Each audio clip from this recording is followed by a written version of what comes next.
잠언 1장 지혜를 구하라. 잠언의 목적과 효용성. 이 책은 다윗의 아들인 이스라엘의 왕 솔로몬이 지은 잠언이다. 이 잠언은 지혜와 교훈을 얻게 하고 명철의 말씀을 깨닫게 해주며 모든 일을 지혜롭고 의롭게 공평하고 정직하게 행하도록 교훈을 얻게 하려는 것으로 어리석은 자들에게는 슬기로움을 주고 젊은이들에게는 지식과 분별력을 주기 위함이다. 그러므로 지혜로운 자들은 이 잠언의 가르침을 듣고 더욱 많은 것을 깨닫게 될 것이고, 분별력 있는 자들은 한층 지혜를 얻어 잠언과 비유와 지혜 있는 사람들의 격언과 이해하기 어려운 말의 참뜻을 올바로 깨달아 알게 될 것이다. 해설과 성찰, 잠언의 머릿말 격으로 이 책을 쓴 저자가 누구이고 또 이 책을 쓴 목적이 무엇인지가 언급되는 부분이다. 여기서 지혜는 잠언의 성격을 규정짓는 핵심 단어로 본서 전체에 걸쳐 40일이나 반복 사용되고 있다. 그 어원을 살펴보면 지혜라는 말 뒤에 숨어있는 기본적인 개념은 기술이다. 구약에서 의상 제조업자, 각종 장인, 금세공사, 선원 등이 지닌 그들만의 전문적인 기술을 묘사하기 위해 쓰인 말이다. 이런 맥락에서 잠언은 하나님을 섬기는 삶의 전문적인 기술을 가리킬 때 이 단어를 사용하였다. 그러니까 지혜로운 사람은 자신의 삶을 하나님의 뜻과 방식에 맞춰서 살아갈 수 있는 삶의 기술을 갖춘 사람이다. 성경의 지혜가 다른 고대 국가에서 지혜라 불렸던 것들로부터 뚜렷이 구별되는 것은 그것이 여호와 하나님께 대한 경외를 근본으로 삼고 있기 때문이다. 여호와 하나님은 모든 지혜의 원천이시기 때문에 그분 하나님을 경외하는 삶, 곧 경건한 마음으로 여호와 하나님께 참된 마음의 존경을 표하는 삶이야말로 진실로 지혜로운 삶인 것이다. 이와 반대로 어리석은 자는 외적 유혹에 쉽게 넘어가는 자들이다. 경험 부족으로 경솔하게 행동하기 쉬운 미성숙한 젊은이들이 대부분 이에 속한다. 잠언은 이들에게 하나님을 경외함으로 신중하고 사력 있게 행동하라고 요구한다. 여호와를 경외하는 것이 모든 지식과 지혜의 근본. 주님을 경외하는 것이야말로 모든 지식의 근본이건만 어리석은 사람들은 지혜를 가볍게 여기고 훈계를 멸시한다. 그러나 내 아들아, 너는 네 아버지의 훈계를 귀담아 듣고 네 어머니의 가르침을 저버리지 말아라. 진실로 아버지의 교훈은 네 머리에 쓸 아름다운 화관 같고 네 목에 두를 금목걸이 같을 것이다. 해설과 성찰. 경외하는 것은 두려워하다 또는 존경하다는 뜻의 어근인 히브리어 야레에서 유래한 말이다. 이는 고대의 노예들이 주인들에게 갖는 일반적인 굴종의 두려움이 아니라 마음속 깊은 곳에서부터 우러나는 진실한 존경과 공대의 자세에서 비롯되는 거룩한 두려움이다. 고대 세계의 교훈서나 지혜서는 교육을 받는 사람이나 지식을 추구하는 자들에게 내 아들이란 말을 흔히 사용하였다. 솔로몬은 당대 지혜 학교의 스승으로서 제자들인 생도들을 향하여 삶의 실제적인 문제들과 하나님과 관련된 영적인 일에 대해서 참된 지혜를 추구하는 모든 이들을 향하여 이 애정어린 호칭을 사용하고 있다.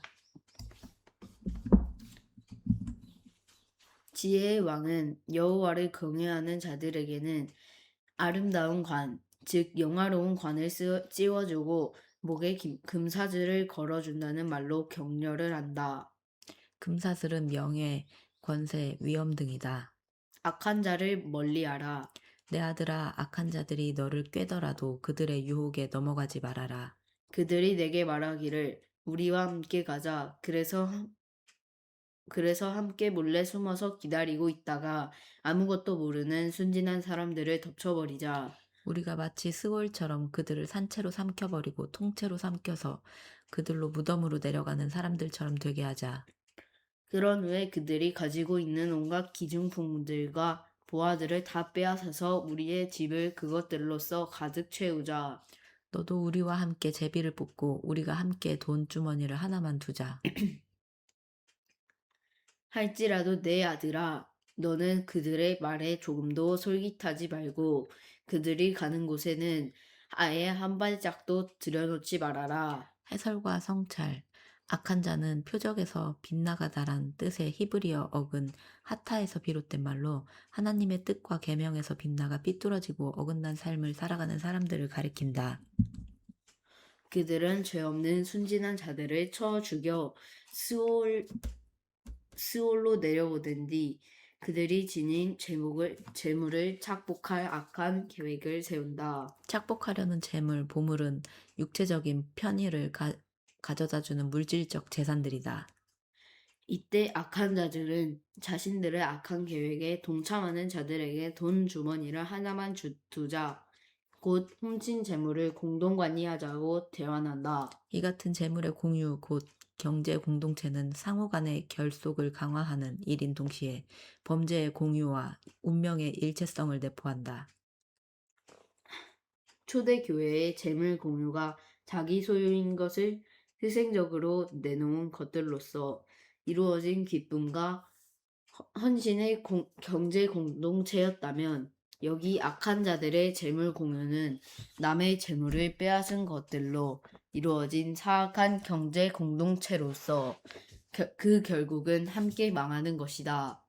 저들 악한 자들의 발은 악한 일을 저지르는데 조금도 망설이지 않고 저들의 손은 사람을 죽이는데 아주 능숙하고 재빠르다.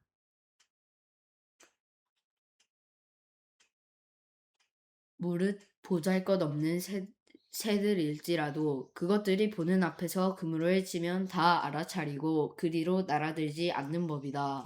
그런데도 저들이 몰래 엎드려서 기다리고 있는 것은 결국 자신들의 피요.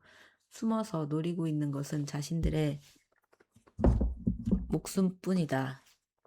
이처럼 부당한 이득을 탐내는 악한 자들의 종말이 다 이러하니, 저들은 빼앗은 그 재물 때문에 결국엔 자기 목숨을 잃게 될 뿐이다. 해설과 성찰, 부당한 이득을 탐내는 악한 자들의 어리석음이 한낱 미물인 새와 비교되었다. 보잘것없는 새들도 죽을 위험을 알아차린다며 피하여 멀리 달아나는 법이다. 그런데도 악한 자들은 자기들이 피 흘리고 목숨을 잃게 될 것이 뻔한데도 당장의 부당한 이익에 눈멀어 죽음의 덫과 구렁텅이로 꾸역꾸역 들어가니 그 얼마나 미련하고 어리석은가. 정령 지혜 없는 자들의 전형을 잘 보여주고 있다. 그러므로 악한 자들과 함께 죽지 않으려면 지혜 있는 자들은 살기 위해서라도 악한 자들을 멀리해야 하는 것이다. 멀리하되 되도록이면 아예 눈에 띄지 않을 정도로 아주 멀리해야 한다. 지혜의 충고를 기억하라. 보라, 지혜가 길거리에서 소리쳐 부른다. 광장에서 목청 높여 외친다. 북적대는 길목에서 부르짖고 성문 어귀에서도 성문 안에서도 목청껏 외쳐 말한다. 어리석은 자들아, 너희가 언제까지 그렇게 어리석은 것들을 좋아하려느냐? 비웃는 자들아, 너희가 언제까지 그렇게 비웃는 것을 기쁨으로 삼으려느냐? 미련한 자들아, 너희가 언제까지 그렇게 지식을 미워하고 멀리하려느냐? 너희는 내 책망을 듣고 돌이키라. 그리하면 내가 내 지혜의 영을 너희에게 쏟아부어 너희가 내 말을 깨달아 알도록 해주겠다. 그러나 내가 이토록 소리쳐 불러도 너희는 들은 척도 하지 않고 내가 애타게 손짓하여도 아예 거들떠보지도 않는구나. 해설과 정찰, 지혜가 목청 높여 불고 외치는 사람으로 의인화되었다. 잠언은 지혜를 추상적인 개념으로 제시하지 않고 사람으로 제시했는데 특히 여인으로 의인화시켰다. 그 이유는 아마도 이러하다. 첫째, 여기서 지혜를 가리키는 히브리어 단어가 여성이기 때문이다. 둘째, 잠언의 목적이 마치 자녀 같은 젊은이들을 가르치는 데 있기 때문에 자녀를 기른 어머니로서의 여인이 보다 부드러운 인상으로 다가설 수 있다고 생각했기 때문이다. 이 같은 지혜는 길거리, 광장, 길목, 성문, 어귀, 성문 안 등에서 소리 높여 힘껏 사람들을 부르는데, 이 같은 장소들은 모든 사람에게 열린 공개적인 장소다. 따라서 지혜는 어떤 특정한 사람들이 아니라 모든 대중을 공개적으로 널리 초청하고 있음을 알 수 있다. 그리고 지혜가 부르는 대상을 언급할 때 어리석은 자들, 비웃는 자들, 미련한 자들과 미련한 자들 등과 같이 비슷한 용어들을 연속해서 사용한다. 이처럼 가깝게 관련되어 있는 비슷한 용어들을 연속해서 사용하는 것을 병행법이라고 하는데 구약시대의 저자들이 종종 사용한 문학적인 표현 기법이다. 즉, 어떤 사실을 강조하고자 할 때 의미가 비슷한 단어들을 병렬적으로 사용하는 수사법이다. 이와 같이 너희가 내 충고를 깡그리 무시하고 내 책망에 콧방귀조차 뀌지 않았으니 이제는 나도 너희가 내 말을 무시하다 재앙을 만나더라도 내가 너희를 비웃을 것이다. 너희가 두려운 일에 부딪혀 허둥거리더라도 내가 너희를 조롱할 것이다. 재앙이 폭풍처럼 너희에게 밀어닥치고 재난이 회오리처럼 너희를 휩쓸어가며 고통과 슬픔이 너희를 내덮칠 때 그제야 너희가 나를 애타게 부르겠지만 나는 너희에게 대답하지 않을 것이고 나를 애써 찾았겠지만 나는 너희를 만나지 않을 것이다. 그런 까닭은 너희가 지식을 싫어하고 주님을 경외하는 길을 택하지 않았으며 내 훈계를 받아들이려 하지 않았고 내 모든 책망을 우습게 여겼기 때문이다. 그러므로 너희는 자기가 뿌린 행실의 열매를 거둘 것이며 제 꾀에 스스로 당하고 말 것이다. 어리석은 자들은 자기 고집대로 살다가 결국 자기를 죽일 것이고 미련한 자들은 잘난 체하며 살다가 스스로 멸망하고 말 것이다. 그러나 누구든지 오직 내 말을 귀담아 듣는 사람은 안심하며 살 것이고 아무 두려움 없이 평안하게 살 것이다. 해설과 성찰, 재앙을 만난 어리석은 자들을 비웃는 자는 의인한 된 지혜다. 지혜가 충고하고 훈계할 때 비웃고 무시하며 거절한 자들은 폭풍과 회오리 같은 강렬한 심판이 임하여 큰 고통과 슬픔 가운데서 멸망할 때 지혜가 자신들을 비웃고 있는 씁쓸한 광경을 목격하게 될 것이다. 그때 지혜는 이렇게 말하면서 비웃게 될 것이다. 보라, 내가 그토록 너희를 향해 충고하고 훈계했건만 내 생명의 교훈과 구원을 가르침을 거절하다니 어떻게 그토록 어리석을 수 있단 말인가. 참으로 미련한 자들이도다 이로다. 이처럼 자면의 지혜는 단순히 똑똑함이나 미련함의 차원이 아니라 사느냐 죽느냐 하는 삶의 죽음을 결정짓는 차원의 것이다. 따라서 지혜가 있으면 살고 없으면 죽는데 가장 참되고 근본적인 지혜는 하나님을 경외함에서부터 시작된다. 따라서, 따라서 사람이 지혜의 근본 되시는 하나님을 거부하고 배척하는 행위는 지혜와는 아예 담쌓고 지내는 가장 어리석고 미련한 행위다. 구원과 생명의 보물들이 가득 쌓여 있는 지혜의 방으로 들어서는 첫 발걸음조차 내딛지 못하는 행위인 것이다. 지혜가 주는 유익, 지혜를 추구하는 자의 유익. 내 아들아, 내가 내 말을 받아들여서 내 명령을 네 마음속 깊이 새겨둔다면 네가 지혜의 귀를 기울여 네 마음을 명철에 쏟으면 네가 힘써 지식을 추구하고 깨달음을 얻고자 애타게 부르짖는다면 은을 구하듯 숨겨진 보화를 찾듯 내가 지혜를 힘써 찾고 구한다면 내가 그렇게 한다면 진실로 너는 주님 경외하는 길을 깨닫게 될 것이며 하나님 많은 지식을 얻게 될 것이다. 그런 까닭은 오직 주께서 네게 지혜를 주시고 오직 주님의 입에서 지식과 깨달음이 나오기 때문이다. 해설과 정찰 모든 지혜와 지식과 명철의 기본은 주님을 경외하는 것인데 그 까닭은 주님 경외하는 길을 깨닫게 될 때 비로소 주님의 입에서 흘러나오는 참된 지혜와 지식과 명철을 올바로 깨달을 수 있기 때문이다. 여기서 지혜와 지식은 명철은 서로 비슷하지만 약간의 차이가 있다. 지혜는 하나님을 아는 지식으로 이끄는 모든 지식을 의미하는 일반적인 용어이고, 지식은 삶 속에서 사용할 수 있는 실용적인 알을 가리킨다. 그리고 명철은 어떤 일에 대해 옳고 그름을 판별하는 분별력을 가리킨다. 한편 지혜자로 살기를 원한다면 지혜와 지식과 명철을 추구하되 숨겨진 부활을 찾듯 힘써 부르고 구하고 찾아야 한다. 간절한 열성과 불굴의 인내와 불타는 투지를 가지고 구해야 비로소 얻을 수 있기 때문이다. 그러므로 지혜, 지식, 명철이 인생에서 가장 고귀한 가치인 줄 확신하고 중도에 포기하지 않고 심혈을 기울여 끝까지 추구해야 한다. 하나님은 지혜를 전하시며 그 지혜를 깨달을 수 있도록 역동적으로 역사하시는 분이다. 진실로 주께서는 정직하게 살아가는 사람들에게는 분별하는 지혜를 마련해 주시고 흠없이 살아가는 사람들에게는 친히 방패가 되어 주신다. 올바른 길을 따라 살아가는 사람들을 보살펴 주시고 주님께 충성하는 성도들의 길을 안전하게 지켜주신다. 그때 너는 공의와 정의와 정직이 무엇인지 똑바로 알게 되리니 곧 모든 선한 길을 깨닫게 될 것이다. 해설과 성찰, 지혜와 지식과 명철을 힘써 추구함으로써 주님 경외하는 길을 깨달은 자들이 얻게 될 유익은 무엇일까? 주님의 백성이 되어 보호하심을 받을 수 있으며 무엇이 공의이고 정의이며 정직인지 올바로 깨닫게 되어 모든 선한 길을 걸을 수 있게 된다. 여기서 공의, 정의, 정직은 엇비슷한 표현이지만 공의는 도덕적이고 윤리적인 올바름을, 정의는 사회적 관계와 제도의 올바름을, 그리고 정직은 개인적인 가치관과 양심의 올바름을 말한다. 이 같은 공의, 정의, 정직의 삶을 살아가는 것이 주께서 진정 원하시고 크게 기뻐하시는 모든 선한 길을 걷는 삶이다.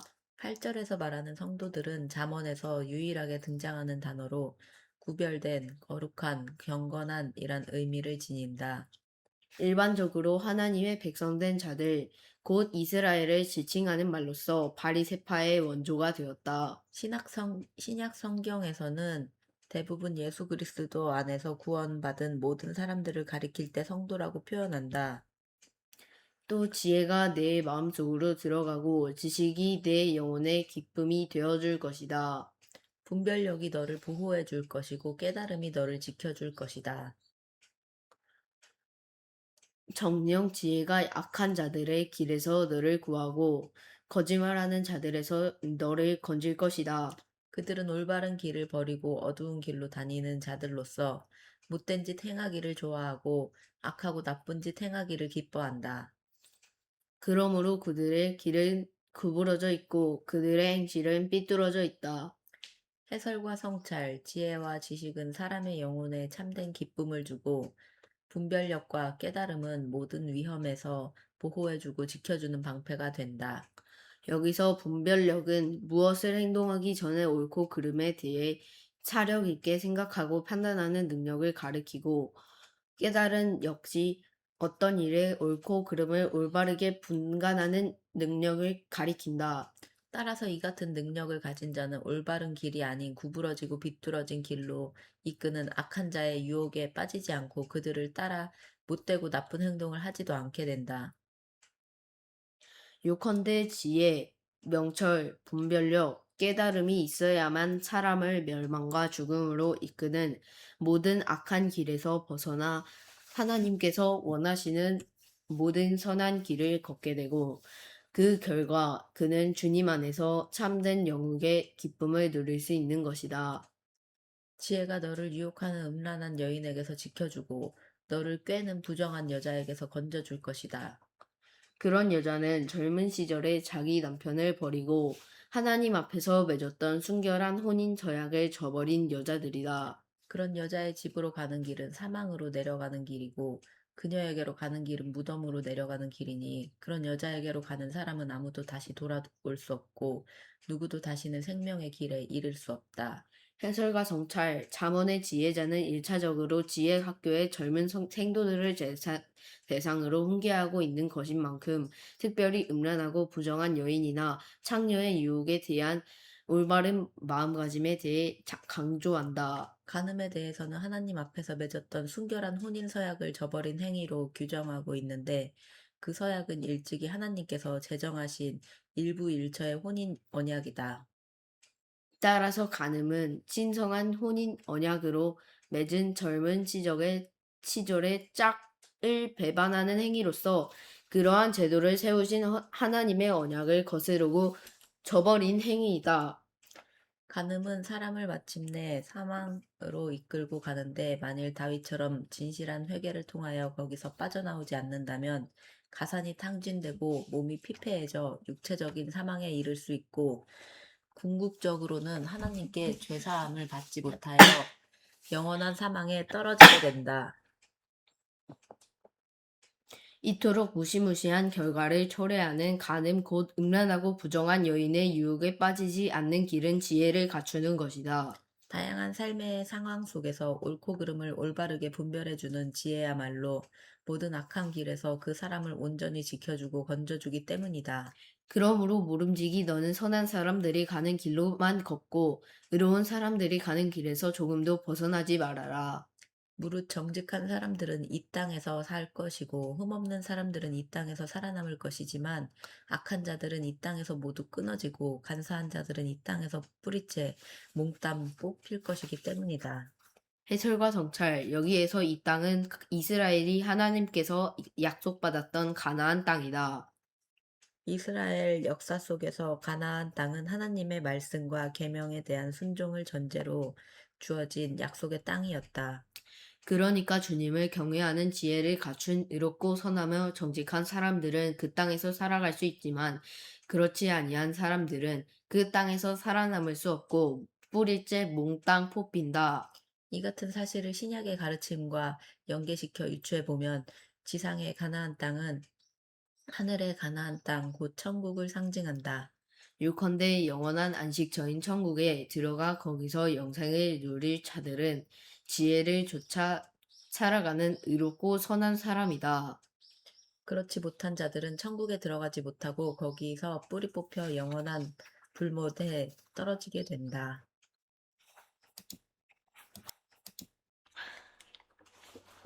잠언 3장 지혜를 얻는 자가 누릴 복. 주님을 경외하라. 내 아들아 부디 내 가르침을 잊지 말고 내 명령을 네 마음속에 깊이 새겨라. 그러면 너는 오래 살고 나날이 번영을 누리면서 살아갈 수 있을 것이다. 너는 긍휼과 진리를 결코 저버리지 말고 목걸이처럼 항상 두르고 다녀라. 그것을 네 마음판 깊이 새겨두어라. 그리하면 네가 하나님과 사람들 앞에서 은혜를 입고 소중히 여김을 받을 것이다. 너는 온 마음을 다하여 오직 주님을 신뢰하고 네 명철을 의지하지 말아라. 무슨 일을 하든지 너는 주님을 인정하여라. 그리하면 주께서 너를 인도하셔서 네게 바른 길을 알려주실 것이다. 해설과 성찰, 하나님과 사람들 앞에서 은혜를 입고 소중히 여김을 받는 방법이 무엇일까? 그것은 하나님의 말씀과 명령을 마음속 깊이 새기고 그대로 따라 살아가는 것이다. 그렇게 살아가면 긍휼과 진리를 목걸이처럼 항상 달고 살아갈 터인데 바로 그런 삶이 하나님 앞에 은총을 받는 삶이고 사람들에게 소중히 여김을 받는 삶인 것이다. 지혜자로 살아가려면 주님을 전적으로 신뢰하되 내 명철을 의지하지 말아야 한다. 사람의 명철을 무시하거나 배격하라는 가르침이 아니다. 하나님께로부터 비롯되는 지혜와 일반적인 상식에 근거한 명철은 충돌되지 않는다. 사람의 명철만으로는 어떤 특별한 일에 대해 올바른 판단을 내리기에 부족한 경우가 종종 있다. 그것이 바로 하나님의 온전한 말씀의 지혜로 우리의 마음을 채워야 하는 이유다. 다시 말해 하나님의 온전한 지혜의 말씀을 바탕으로 삼아 그 위에 우리의 명철을 세움으로써 모든 순간에 올바른 판단을 내릴 수 있다. 네 스스로 지혜롭다고 여기지 말고 오직 주님을 경외하는 가운데 모든 악을 멀리하여라. 이것이 네 몸에 좋은 약이 되어 네 뼈의 골수가 될 것이다. 너는 네가 가진 재산으로 네가 거둔 첫 열매로 힘써 주님을 공경하라. 그리하면 네 곡식 창고가 가득 찰 것이고 네 술틀에는 새 포도주가 철철 넘쳐날 것이다. 내 아들아, 너는 주님의 징계를 가볍게 여기지 말고 그분의 책망을 싫어해서도 안 된다. 아버지가 자기의 사랑스러운 자식을 꾸짖는 것 같이 주께서도 자기가 사랑하고 아끼는 사람을 꾸짖고 바로잡아 주신다. 해설과 성찰. 골수는 뼛속에 들어있는 누런 빛의 연한 조직으로 여기서는 인간 내면을 구성하는 인격 또는 영혼을 의미한다. 뼈 내부의 골수가 육체의 힘을 돋우듯이 주님을 경외하는 일이 성도를 강건하게 만드는 영적 힘이 된다. 는 가르침이다. 징계는 교육적인 목적을 위해 꾸짖고 벌주는 연단이 되어야 그 가치가 있다. 따라서 징계를 받는 자는 일시적으로 힘들 수는 있지만 궁극적으로는 많은 유익이 된다. 그렇기에 주님께 징계를 받을 때는 그것을 지겨워하거나 싫어해서는 안 된다. 주님은 종종 징계를 통해 자신에 대해 올바로 가르쳐 주시기를 원하시고, 그럼으로써 자녀된 백성들의 인격을 향상시키고 신앙을 강화시키신다. 그러므로 하나님으로 오는 징계는 하나님의 사랑이다. 지혜를 얻는 자가 누리고, 진실로 진실로 지혜를 지혜를 찾는 사람은 복이 있고 명철을 얻는 사람은 복을 받는다. 지혜가 은보다 더 유익하고 황금보다 더 가치가 있기 때문이다. 정녕 지혜는 보석보다 더 값진 것이니 네가 갖고 싶어하는 그 어떤 것들도 감히 지혜에는 견줄 수 없다. 지혜는 그 오른손에 건강과 장수를 쥐고 있고 그 왼손에는 부귀와 영화를 쥐고 있다. 지혜의 길은 기쁨의 길이요 그 모든 길에는 평화가 넘쳐난다. 그러므로 지혜는 그것을 얻는 사람에게나 생명나무이니 지혜를 불들어 취하는 사람은 복이 있다.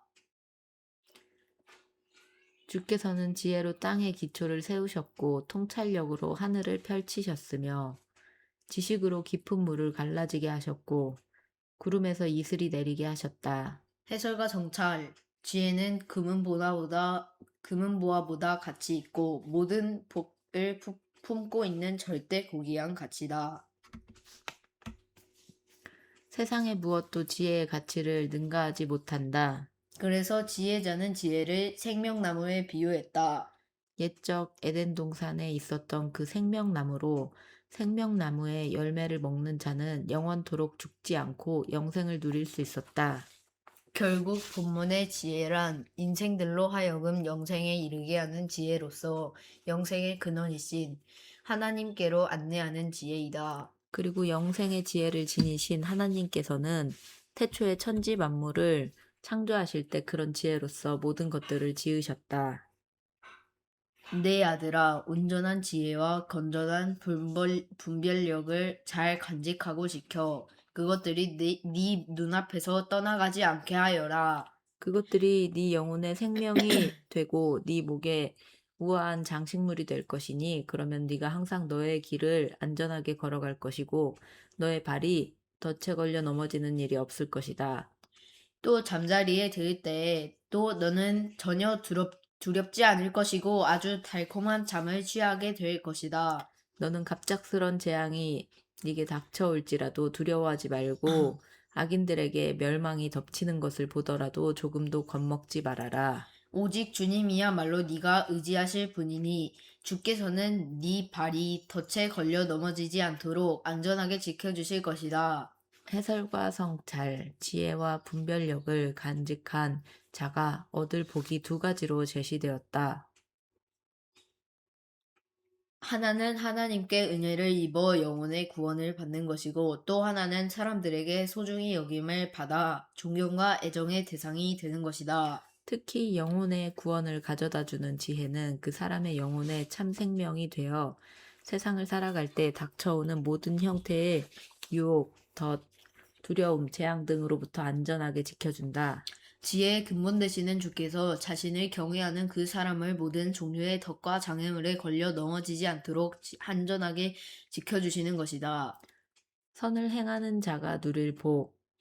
너의 손에 선을 베풀 힘이 있거든 조금도 머뭇거리지 말고 도움이 필요한 사람에게 기꺼이 선을 행하도록 하여라. 네가 도울 수 있는 힘이 있는데도 네 이웃에게 말하기를 갔다가 나중에 다시 오게나 내가 내일 주겠네 라고 하지 말아라. 또 너는 너를 의지하고 사는 이웃에게 해를 끼칠 생각을 품어서는 안 된다. 그리고 네게 아무런 해도 끼치지 않는 사람과는 까닭없이 다투거나 괜히 시비를 걸지 말아라. 또 폭력을 쉽사리 휘두르는 자들을 부러워하지 말고 그런 자들의 행동은 그 어떤 것이든 조금도 본받지 말아라. 해설과 성찰, 지혜와 선은 밀접하게 연관되어 있다. 지혜로운 자는 선한 일이 무엇인지 잘 분별할 수 있기 때문이다. 선한 일의 하나가 이웃과 다정하게 지내면서 도움이 필요한 사람에게 기꺼이 도움을 베푸는 것이다. 하나님께서는 너그러운 마음으로 손을 열어 이웃에게 베푸는 삶을 살기를 원하신다. 특히 믿음 공동체의 형제들과 가난한 이웃에 대하여 그렇게 행하기를 원하신다. 그래서 힘이 닿는 한 아무런 대가를 기대하지 말고 값없이 돕고 베풀기를 권장했으며 빌려준다면 높은 이자를 취하지 말도록 명하셨다. 돈에 관한 문제뿐만 아니라 모든 종류의 선한 일에 관해서도 똑같이 적용되는 믿는 자들의 삶의 원리다. 주께서는 스스로 주께서는 악한 자들의 못된 행위를 아주 싫어하시고 올바른 길을 걷는 정직한 자와 가까이 하기를 기뻐하신다. 악인의 집에는 언제나 주님의 저주가 있지만 의로운 자의 집에는 항상 주님의 복이 함께 있다. 주께서는 스스로 잘난체하며 남을 비웃는 자들을 비웃으시고 스스로 낮추는 겸손한 사람에게는 한량없는 은혜를 베풀어 주신다. 지혜로운 사람은 영광을 유산으로 받지만 어리석은 사람은 결국 수치만을 얻을 뿐이다. 해설과 성찰, 지혜로운 자들은 주님을 경외하는 자이고 주님을 경외하는 자는 주님이 어떤 분이신지 그분의 속성에 대해 잘 아는 자다. 주님은 사랑, 긍휼, 공의, 공평, 정의, 인자 등의 속성을 지닌 분이시므로 당연히 정직한 자, 의로운 자, 선을 행하는 자, 겸손한 자 등을 기뻐하시고 반면에 못된 자, 악한 자, 거만한 자, 스스로 잘난 체 하는 자 등을 싫어하신다. 그래서 주님은 자신이 기뻐하는 자들에게는 복을, 싫어하는 자들에게는 저주를 베푸시는데 그 결과 지혜로운 자들은 영광을 받게 되고 어리석은 자들은 수치를 얻게 된다. 한편 악인의 집에 베푸시는 주님의 저주는 주께서 실제로 악인들에게 저주를 퍼붓는 것을 뜻하는 말이 아니다. 그 저주는 죄에 대한 마땅한 결과로서 실- 징벌과 심판의 선포이다. 악인들은 그들이 자행한 각종 못된 악행들 때문에 하나님의 저주 아래 놓이게 되고 때가 이르면 마침내 심판을 받고 징벌을 받아 멸망하게 된다. 그것이 곧 어리석은 악인들이 마침내 거두게 될 수치다.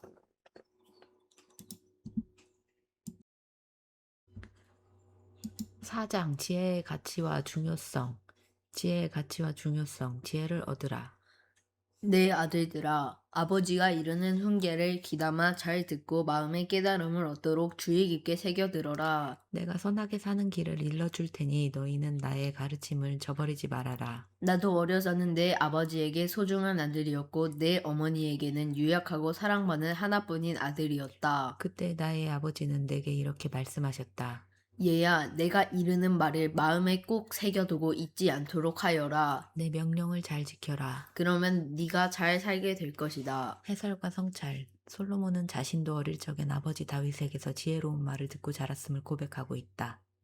솔로몬은 자신을 어머니에게 하나뿐인 아들, 곧 외아들이라 말했는데 이는 혈육상 독자라는 의미가 아니라 마치 하나밖에 없는 아들인 양 특별한 애정과 관심을 받은 아들이었다는 의미다. 솔로몬의 모친 바세바에게는 솔로몬 외에도 다른 아들들이 여럿 있었다. 무엇보다 지혜를 얻고 깨달음을 얻도록 온 힘을 기울여라. 내가 하는 말을 잊지 말고 내가 이르는 말에서 벗어나지 말아라. 지혜를 외면하지 말아라. 그러면 지혜가 너를 보호해 줄 것이다. 지혜를 사랑하여라. 그러면 지혜가 너를 애지중지 보살펴 줄 것이다. 무엇보다 지혜가 가장 소중하니 반드시 지혜를 얻어라. 네가 가진 모든 것들을 다 바쳐서라도 깨달음을 얻도록 하여라. 또한 지혜를 소중히 여겨라. 그러면 지혜도 너를 높여줄 것이다.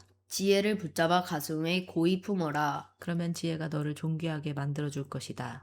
진실로 지혜가 네 머리 위에 아름다운 화관을 씌워주고 영광스러운 면류관을 네게 선물해 줄 것이다.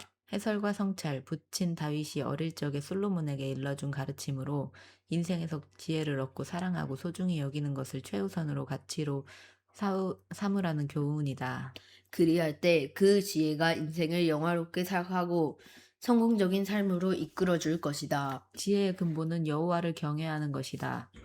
여호와를 경외한다는 것은 여호와 하나님의 법도를 깨달아 알고 두렵고 경건한 자세로 그 법도를 조차 행함으로써 여호와 하나님의 영광을 위해 살아가는 것이다. 지혜는 이 같은 목표에 이를 수 있도록 우리를 올바로 인도해 주기 때문에 지혜야말로 인생에서 최고 최상의 가치인 것이다. 다윗은 솔로몬에게 지혜를 반드시 얻으라고 거듭 관건했는데 이는 얻어서 소유하라는 뜻일 뿐만 아니라 값을 치르고 사라는 뜻이기도 하다. 마치 세상에 하나밖에 없는 진귀한 물건을 발견한 장사꾼이 그 물건을 구입하기 위해 끈덕지게 매달리듯 지혜의 가치를 분명히 알고 어떤 대가를 지불하고서라도 반드시 자신의 것으로 취하라는 말이다. 지혜가 있어야만 인생이 영화롭게 되고 형통하게 될 것이기 때문이다. 지혜로운 길과 악한 길. 내 아들아, 내 말을 귀담아 잘 듣고 내 마음속에 받아들여라. 그러면 이 땅에서 내 생명의 횟수가 많게 되리라. 내가 너에게 지혜의 길을 가르쳐 주었고 너를 올바른 길로 이끌어 주었으니 그대로 살아가면 너가 걸을 때 네 걸음에 거칠 것이 하나도 없겠고 네가 달려갈 때는 넘어지는 일이 전혀 없을 것이다. 내가 네게 일러주는 교훈을 굳게 붙잡고 하나라도 놓치지 말아라. 그것은 네 생명이나 마찬가지이므로 단단히 간수하여라. 해설과 성찰, 직접 인용된 아버지 다윗의 교훈에 이어 다시금 지혜자 솔로몬의 일반적인 교훈이 시작된다. 교훈의 1차적인 대상은 지혜 학교의 생도들이고 2차적인 대상은 모든 사람들이다. 여기서 지혜자 솔로몬은 지혜는 곧 생명과 같다고 가르친다. 그리하여 지혜를 받아들여 마음속에 잘 간수한 자들은 삶의 걸음에서 실족하여 망하는 법이 없겠고 그래서 그의 생명의 횟수가 많게 될 것이다. 이 말은 장수의 축복 이외에 살아가는 동안 형통하고 기쁜 복락의 삶을 살 것이라는 뜻도 포함되어 있다. 더 나아가 참된 지혜가 가져다 줄 영원한 생명, 곧 영생에 대한 약속도 깃들어 있다. 악한 자들의 길에는 아예 발을 들여놓지 말고 못된 짓을 행하는 자들의 길로 다니지 말아라. 그런 길은 못 본 척 피하고 행여 지나가지도 말며 재빨리 발길을 돌리도록 하여라. 그런 자들은 악을 행하지 않고는 잠을 이루지 못하고 누군가를 해코지하지 않으면 잠을 설치는 자들이다. 그들은 악한 짓으로 빵을 만들어 먹고 폭력으로 소를 빚어 마신다. 의로운 자의 길은 동틀 무렵의 햇살 같아서 대낮이 될 때까지 점점 더 밝게 빛나지만 악한 자의 길은 캄캄한 밤길 같아서 부딪혀 넘어져도 자기들이 무엇에 걸려 넘어졌는지조차 알지 못한다. 해설과 정찰, 지혜로운 자가 행해야 할 적극적인 면은 하나님의 말씀에 따라 하나님께서 원하시고 기뻐하시는 모든 선한 일을 행하는 것이다. 반면 지혜로운 자가 행하지 말아야 할 소극적인 면은 하나님의 말씀에 어긋나므로 하나님께서 싫어하시는 모든 악한 일을 행하지 않는 것이다. 악한 자들이 다니는 길에서는 살인, 폭력, 간통, 강도, 도적질, 거짓말 등 온갖 종류의 악한 짓들이 밤낮으로 자행되고 있다. 따라서 지혜로운 자는 마땅히 그 길을 피하고 재빨리 발길을 돌려야 한다. 여기서 피하다란 말은 무시하다, 거절하다, 싫어하고 혐오하다라는 뜻으로 전 인격적으로 완강하게 거부하는 것을 가리킨다. 이는 곧 악에 대해 일말의 타협이나 동정심까지도 철저하게 배격할 것을 강조하는 말이다. 호일 사도 바울은 악은 그 어떤 모양이라도 버리라 고 가르쳤다. 마음을 잘 지키라. 내 아들아, 내가 하는 말에 귀담아 듣고 네게 이르는 말을 가슴에 새겨두어라. 내 말에서 잠시도 한눈을 팔지 말고 그 말을 마음속 깊이 담아두어라. 내가 이르는 말을 깨닫는 사람은 그 말이 생명이 되고 그의 온몸을 건강하게 해줄 것이다. 무엇보다도 네 마음을 잘 지켜라. 네 마음에서 생명의 샘이 흘러나오기 때문이다. 악하고 추한 말은 입에 담지도 말고 남을 속이는 거짓된 말은 아예 입 밖에도 내지 말아라. 네 두 눈은 똑바로 앞만 보고 다른 이상한 데 한눈 팔지 말아라. 발 디딜 곳을 잘 살펴서 항상 올바로 걷고 내 모든 길을 곱고 흐트러짐 없이 확실히 하여라. 중심을 잘 잡아 오른쪽으로든 왼쪽으로든 치우치지 말고 네 발길을 모든 악에서 끊어버리도록 하여라. 해설과 성찰, 지혜자는 무엇보다도 마음을 잘 지키라고 훈계한다. 마음의 원뜻은 심장이다.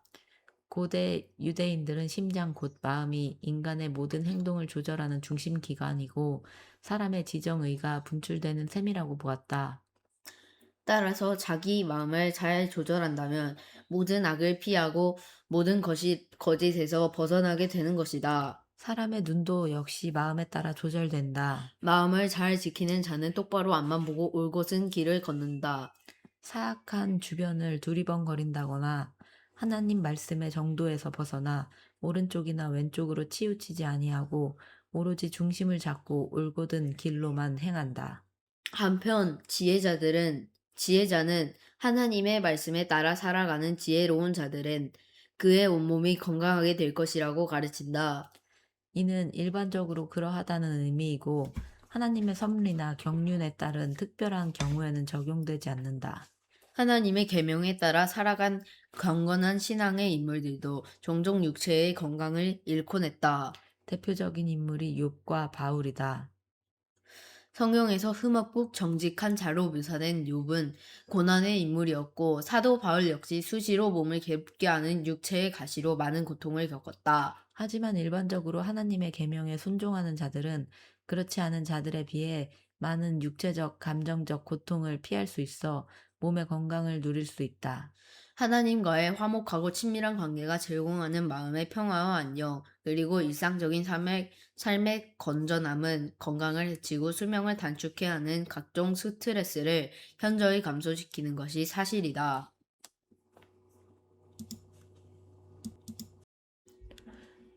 5장 음녀를 조심하여라.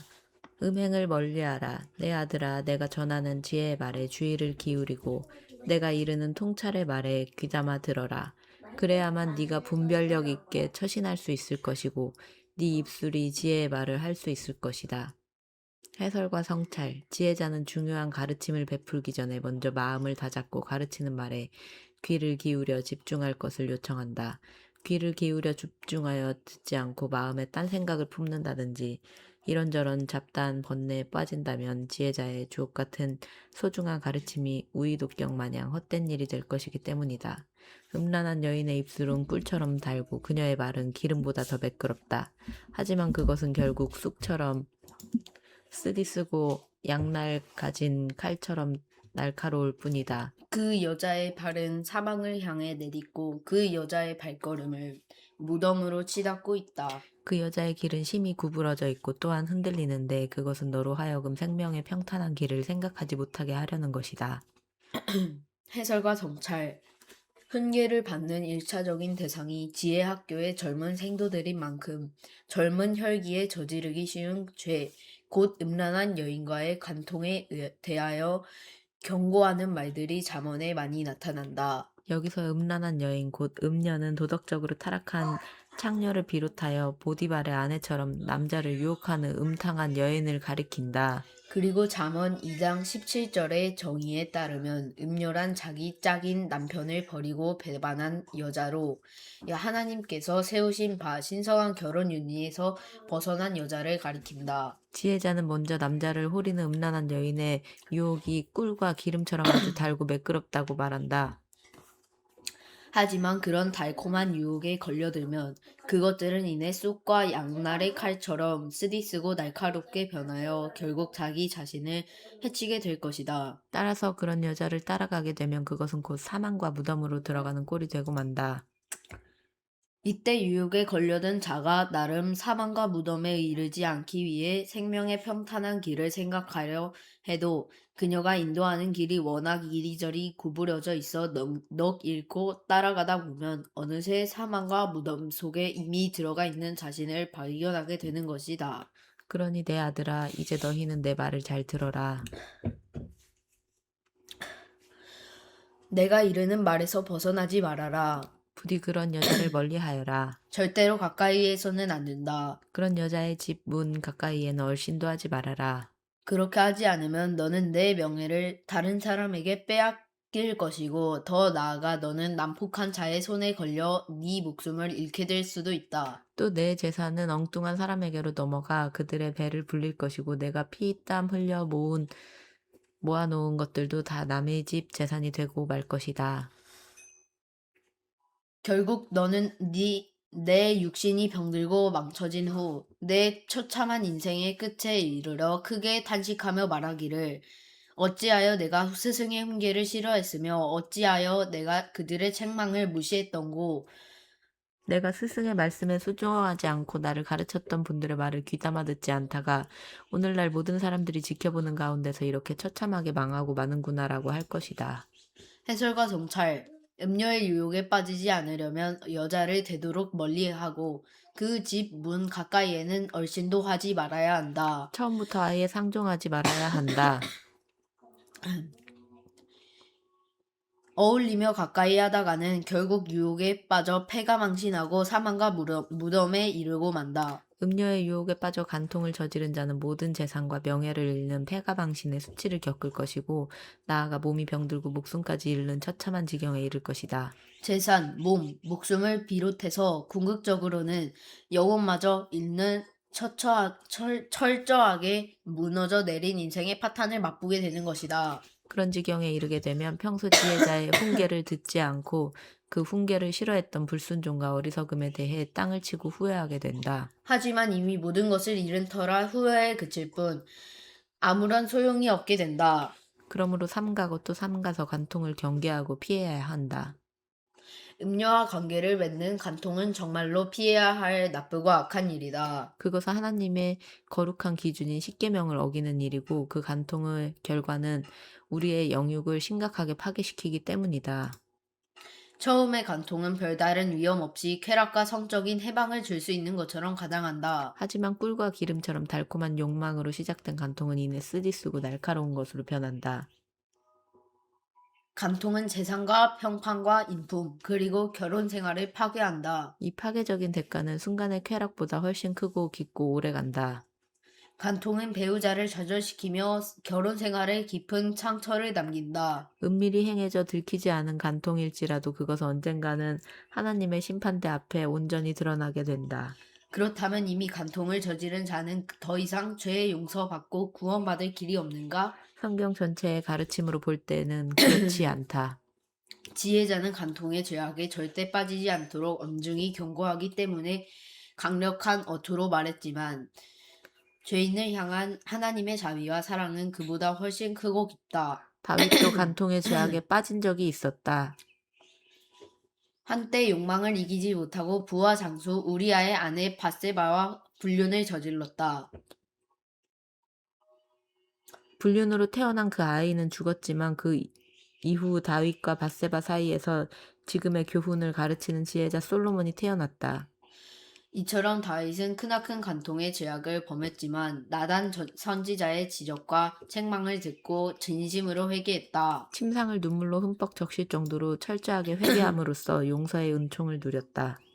따라서 간통을 저질렀을 때 그 죄악의 상처를 치유하는 유일한 약은 철저하고 진솔한 회개의 눈물이다. 오직 아내와 더불어 순결한 사랑을 하여라.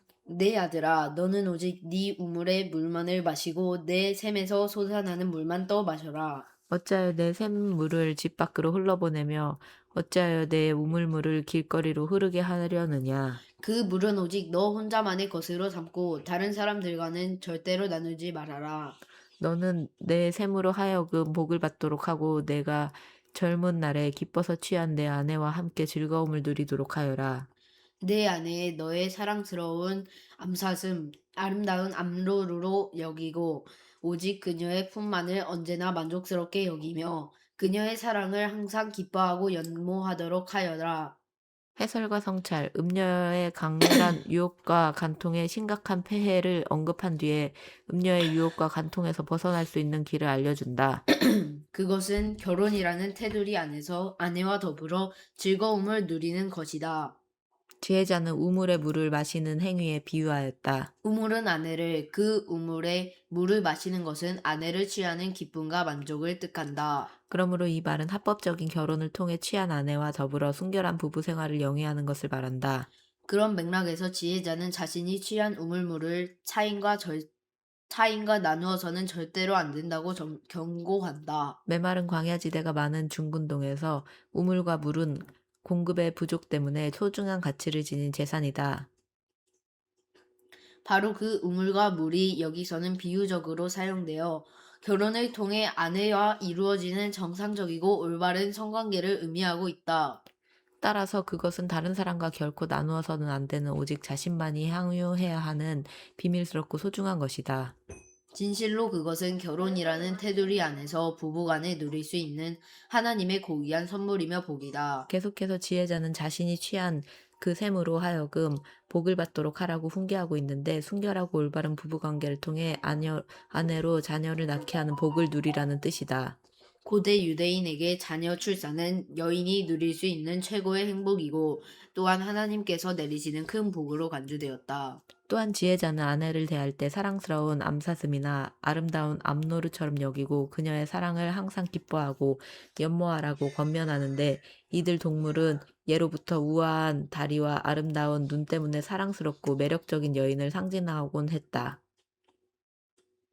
여기서 연모하다란 말의 원뜻은 술에 취해 비틀거리다인데 그처럼 남편은 아내의 매력에 흠뻑 빠져 그녀가 주는 행복과 기쁨에 도취해야 한다는 뜻이다. 그렇게 되면 아내를 배반케 만드는 음녀의 유혹 따위는 얼씬도 못하게 된다. 내 아들아 어찌 음란한 외간 여자에게 네 마음을 빼앗기겠으며 어찌 부정한 다른 여자의 가슴을 껴안겠느냐. 주께서는 사람이 하는 모든 일을 낱낱이 지켜보시고 주님의 눈은 사람의 모든 길을 다 살펴보신다. 악인은 언제나 자기 악의 덫에 스스로 걸리고 자기 죄의 올가미에 스스로 매인다. 그런 자들은 훈계를 받지 않아서 멸망의 길로 치닫고 너무나 미련하여 길을 잃고 헤매느니라. 지혜자는 다시금 음란하고 부정한 여인과 관계, 곧 불륜적인 간통을 경계하면서 그런 죄악에는 반드시 하나님의 심판이 뒤따를 것이라고 경고한다. 온 세상 어디에나 안 계신 곳이 없으신 하나님, 곧 무소부재하신 하나님께서는 사람의 모든 길을 낱낱이 다 살펴보시기 때문이다. 결국 아내와의 부부 생활에 만족하지 못한 채 자기 정욕과 욕망에 빠져 음료와 간통을 저지르는 악인은 언제나 자신이 만든 악의 덫과 죄의 올가미에 걸려들고 만다. 여기서 걸리고란 말은 사냥 용어로서 올가미, 덫, 그물, 함정 등에 빠져 꼼짝없이 잡힌다는 의미다. 악한 욕망과 정욕을 충족시키기 위해 간통을 자행하는 자는 점차적으로 그것이 습관이 되고 중독이 되어 그 덫에서 빠져나오지 못하다가 마침내 그 악의 덫과 죄의 올가미에 걸려 파멸에 이르게 된다. 그 파멸은 현세적으로는 폐가망신 및 육체적 질병과 죽음이고 궁극적으로는 하나님의 심판을 받아 영원한 지옥의 형벌에 처해지는 것이다. 그러니 지혜자의 훈계를 귀담아 듣고 마음속 깊이 새겨 삼가고 또 삼가서 어떡하든 간통을 피하고 멀리해야 한다. 6장 어리석고 게으른 자. 보증을 서는 일에 대한 경고.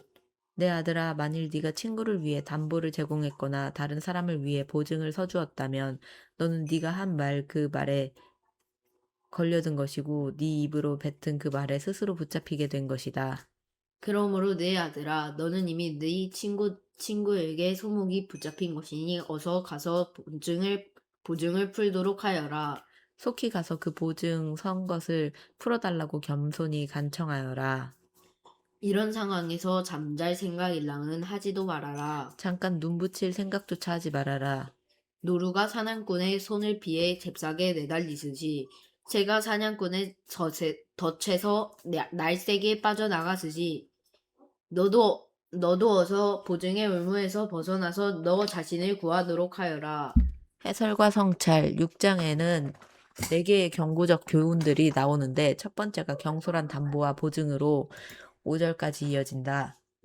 보증의 위험성에 대한 경고는 보통 능력도 없으면서 충동적인 감정으로 보증을 선 경우에 대한 것이다. 만일 그런 경우에는 만사를 제쳐두고 촌음을 아껴 그 보증에서 풀려날 수 있도록 최선의 노력을 다해야 한다.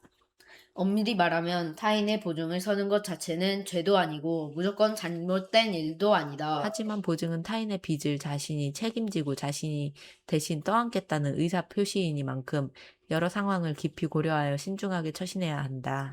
자신의 경제적인 처지를 고려하지 않거나 또는 그 처지를 뛰어넘어 경솔하게 보증 서류에 사인해서는 절대로 안 된다. 그것은 자신은 물론이고 자신의 가정과 미래를 송두리째 위험에 빠뜨리는 어리석은 행위이기 때문이다. 그런데도 충동적인 성향을 지닌 젊은이들은 세상 물정을 잘 몰라 타인의 아쉬운 부탁에 쉽게 넘어가는 경향이 있다.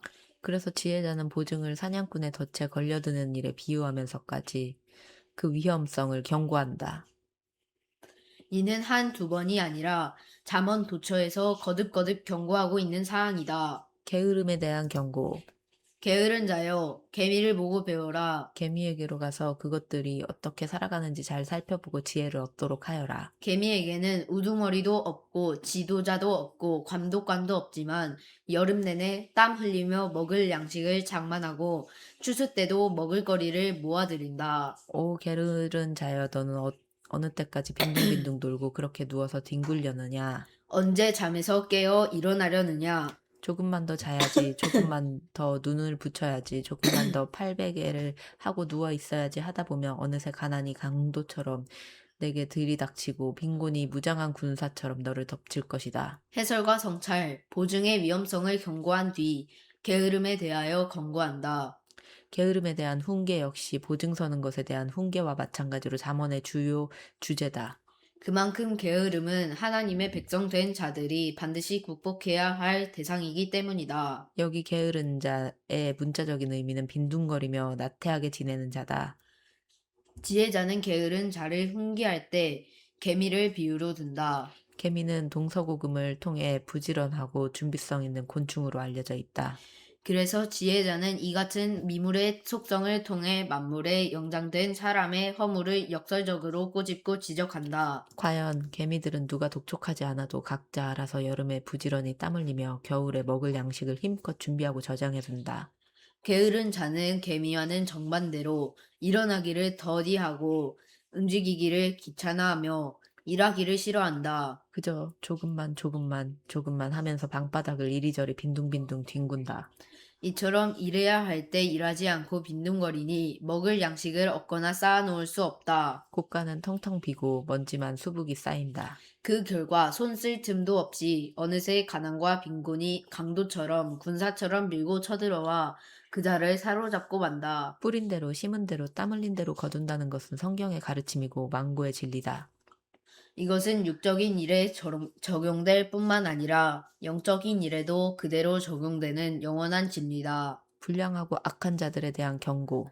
불량한 자와 악한 자는 거짓말을 입에 담고 다닌다. 그들은 눈짓으로 발짓으로 또는 손짓으로 서로 신호하면서 항상 못된 일을 꾸민다. 그들은 그 삐뚤어진 마음으로 항상 악한 일을 꾀하며 하는 일마다 싸움만 부추긴다. 그러므로 그들은 갑작스런 재앙을 만나게 될 것이고 결국 순식간에 파멸을 당하여 영영 회복하지 못할 것이다.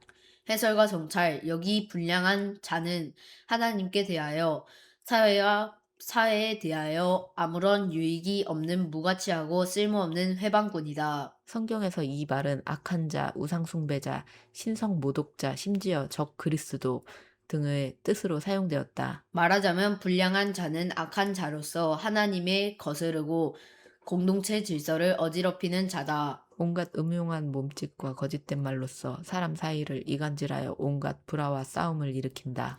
하나님은 이런 자를 아주 미워하시고 마침내 들어온 재앙으로서 갑자기 심판하신다. 그 결과 불량하고 악한 자들은 육적으로 영적으로 영원한 파멸에 이르고 만다. 주께서 미워하시는 것들, 주께서 미워하시는 것, 곧 주께서 싫어하시는 것이 예닐곱 가지 있다.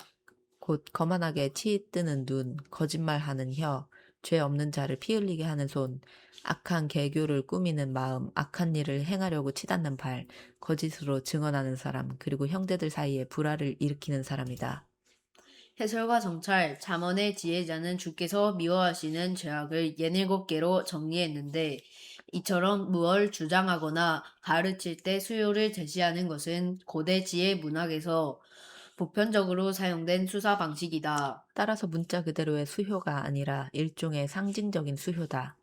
즉 주께서는 딱 6개에서 7개의 죄들만 미워하신다는 말이 아니고 많은 죄악들 중 대표적으로 그런 죄들을 미워한다는 뜻이다. 주께서 미워하시는 7가지 죄들 중 5가지는 인간의 신체 부위, 곧 눈, 혀, 손, 마음, 발 등에 관련된다. 나머지 2가지도 따지고 보면 혀와 관련된다. 물론 주께서는 사람의 신체 그 자체를 미워하시는 것이 아니다.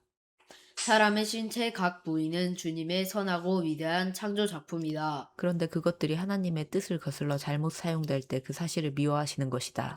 주님은 사람들 눈 중에서 거만하게 치뜨는 눈, 사람들의 혀 중에서 거짓말하는 혀, 사람의 손들 중에서 죄 없는 자를 피 흘리게 하는 손, 사람의 마음들 중에서 악한 계교를 꾸미는 마음, 사람의 발들 중에서 악한 일을 행하려고 치닫는 발을 미워하시고 또한 혀를 거짓으로 놀려 법정에서 위증하는 사람들과 혀를 간교하게 놀려 이간질로 공동체의 형제들 간에 불화를 일으키는 사람들을 미워하신다. 이와는 정반대로 주께서 사랑하시고 좋아하시는 예닐곱 가지는 무엇일까?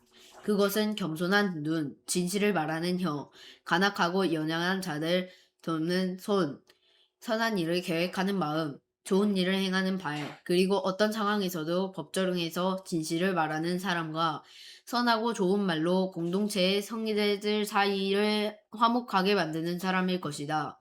그렇다면 주께서 미워하시는 것을 똑같이 미워하여 피하고 주께서 좋아하시는 것을 똑같이 좋아하여 행하는 것이 주님의 백성되고 자녀된 우리 성도들의 마땅한 도리가 아니겠는가? 간통과 음행에 대한 경고. 내 아들아, 네 아버지의 명령을 명심하고 네 어머니의 가르침을 흘려듣지 말아라. 그것은 네 마음에 깊이 새기고 목걸이처럼 항상 두르고 다녀라. 네가 길을 갈 때 그것이 너를 인도해 줄 것이고 네가 잠잘 때 그것이 너를 지켜 줄 것이다.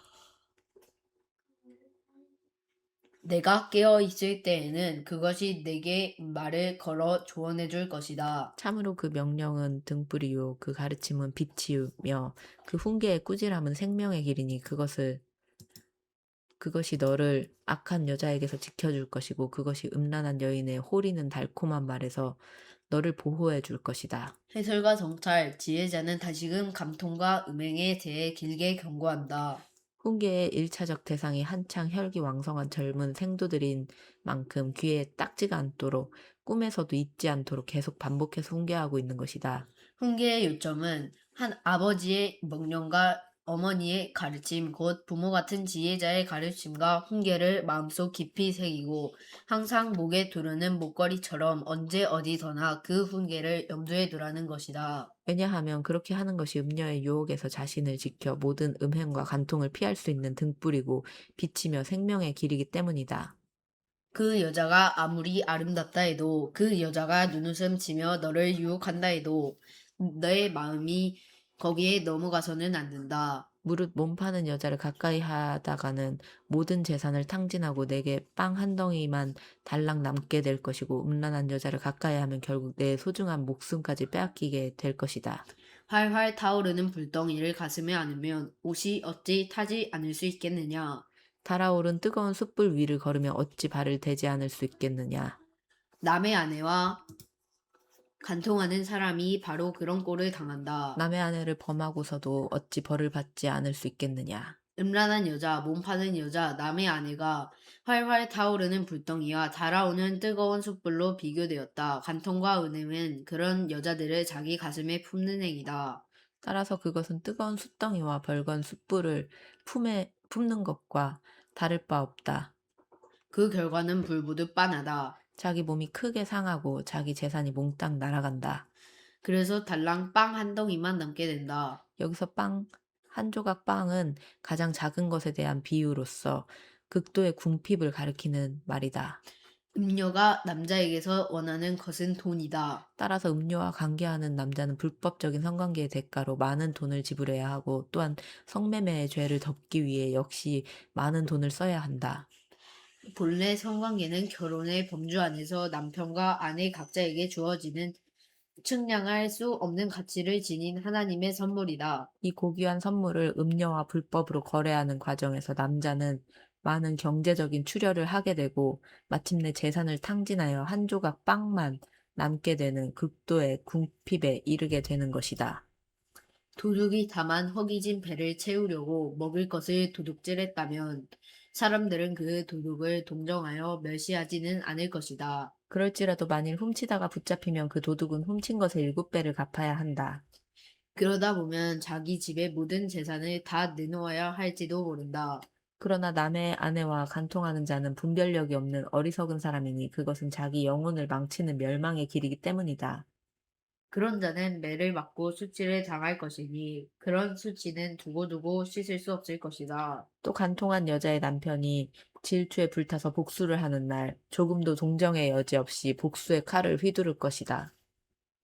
그 남편은 어떠한 보상도 거들떠보지 않을 것이고 아무리 많은 돈을 가져다 주어도 받으려 하지 않을 것이다. 해설과 성찰, 마치 불덩이와 숯불을 자기 품에 스스로 껴안은 것과 같은 행위인 음행과 간통은 몸에 해를 끼치고 재산을 탕진시킨다.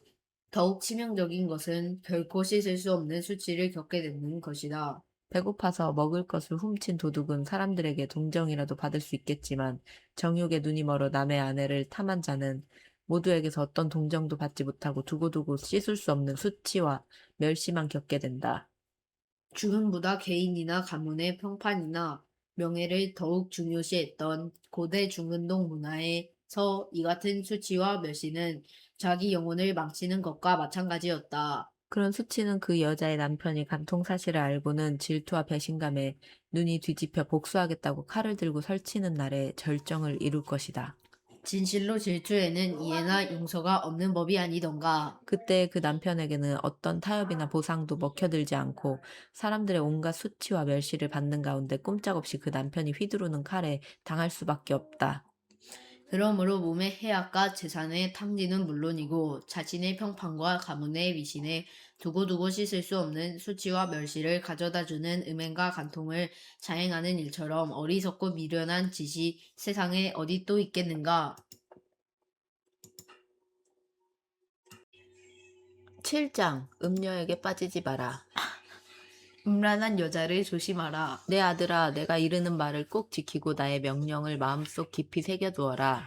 나의 훈계에 따라야 네가 잘 살 것이니 내가 일러주는 말을 너의 눈동자처럼 소중하게 간직하여라. 나의 가르침을 반지 끼듯 내 손가락에 끼고 나의 교훈을 내 마음판에 새기고 다녀라.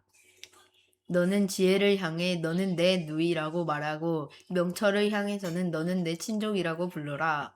그처럼 지혜와 가까이 지내면 그것들이 너를 음란한 여자로부터 그녀의 꼬리는 달콤한 말로부터 너를 지켜줄 것이다. 해설과 성찰, 잠언의 첫머리에 언급되었듯 잠언을 쓴 중요한 목적 가운데 하나는 지혜의 훈계와 명철의 말씀으로 젊은 자들에게 지식과 근신과 분별력을 주기 위함이다. 그런데 한창 혈기왕성한 젊은이들이 가장 경계하고 근신해야 할 것들 중 하나는 잘못된 성관계 곧 음행과 간통이다.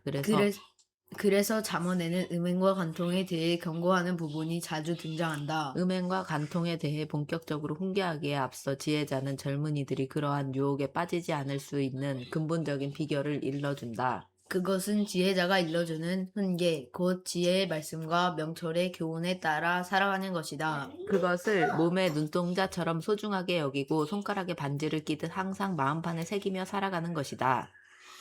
그리하여 지혜와 명철을 피와 살을 나눈 혈육처럼 여겨 내 누이 또는 내 친족이라 부르며 아주 친밀하게 지내는 것이다. 그렇게 살아간다면 지혜와 명철이 그 젊은이를 음녀의 달콤한 유혹과 호리는 말로부터 지켜줄 것이라고 가르친다. 여기서 한 가지 유의할 게 있다. 잠언에서는 언제나 여자가 먼저 남자를 유혹하고 호리는 것으로 설정되어 있는데 전체 교훈의 맥락으로 볼 때는 반드시 그런 관계만 있다는 것은 아니다. 여자든 남자든 아무나 먼저 상대방을 유혹할 수 있고 죄의 책임도 양쪽 모두에게 있다. 다만 가부장적 분위기가 지배하던 구약 시대에 저작되고 편집된 잠언에서는 여자가 남자를 호리는 것으로 무대 설정이 되었을 뿐이다. 이제 지혜자는 한편의 드라마를 보여주듯 한 음란한 여자가 어리석은 젊은이를 유혹하고 호리는 광경을 생생하게 들려준다. 어느 날 내가 나의 집 창가에서 창살 틈으로 밖을 내다보고 있는데 어리석은 사람들이 참 많이 보였다.